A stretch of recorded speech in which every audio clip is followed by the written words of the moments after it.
ရမီမြောက်စီညာအောင်ဆောင်တော့ကွယ်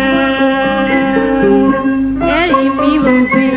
ခုံးစင်းတဲ့ဖယားလောင်းမှာကွယ်ဘယ်ပုံဘယ်ဖြစ်သွားလေလဲအော်သူ့ရဲ့ပါရမီများမြောက်ပါလေသလားကွယ်ယုံမင်းစေရနာကျွဲအလုံးမြတ်လို့တတ်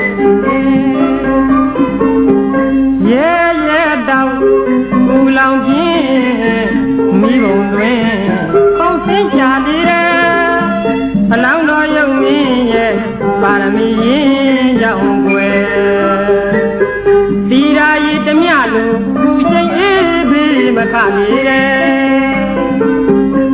အဲ့ဒီအချိန်မှာတရားမင်းပုံနာအောင်ရောင်ဖန်သင်းကရှေးဥစွာဖြံမြောက်မြေခွေးတို့ရဲ့လူပွဲဝတ္ထုများကိုအလူခံခဲ့ပြီးပြီးနောက်ဘုရားလောင်းယုံမင်းထံအလူခံဝင်ခဲ့တယ်အလူခံရောက်တယ်ဆိုရင်ပဲဘုရားလောင်းယုံမင်းကအောင်ကြီးဟုဖြစ်ကြွေးကပုံနာကြီးကမိဘုံတစ်ခုအလျင်အမြန်ပြုတ်ခိုင်းတယ်အဲ့ဒီမိဘုံတွင်မှာကျွန်ုပ်ရဲ့အသားကိုกินလို့သာစားပါတော့ပြောဆိုပြီးမိဘုံတွင်ကိုခုံချလိုက်တယ်အဲ့ဒီလိုမိဘုံတွင်ခုံချလိုက်ပြီးမဲ့လုံးဝပူလောင်ခြင်းမရှိပဲတီရာရီလိုအေးမြလို့နေတဲ့ကွယ်အဲ့ဒီမိဘုံတွင်ခုံစင်းတဲ့ဖယားလောင်းမှာကွယ်ဘယ်ပုံဘယ်ဖြစ်သွားလေလဲသူ့ရဲ့ပါရမီများမြောက်ပါလေသလားကွယ်ယုံမင်းစေနာကျွဲအလုံးမြတ်လို့တန်ဆင်းရဲရဲတောင်ဘူလောင်ပြင်းမိဘုံတွင်ခုံးစင်းရှာသေးတယ်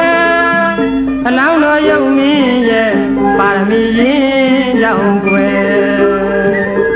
တီရာရီတမျှလိုအပူရှိန်အေးဘေးမကနေ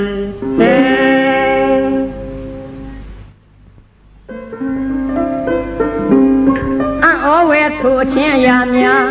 မြင်ရတဲ့ငါတရားမှာကွယ်ရင်ဝဲပိုက်ထွေးယုံမင်းကိုဖြင့်ဂုံတရင်ပြန်အောင်တဖုံလင်းချီညာမဲ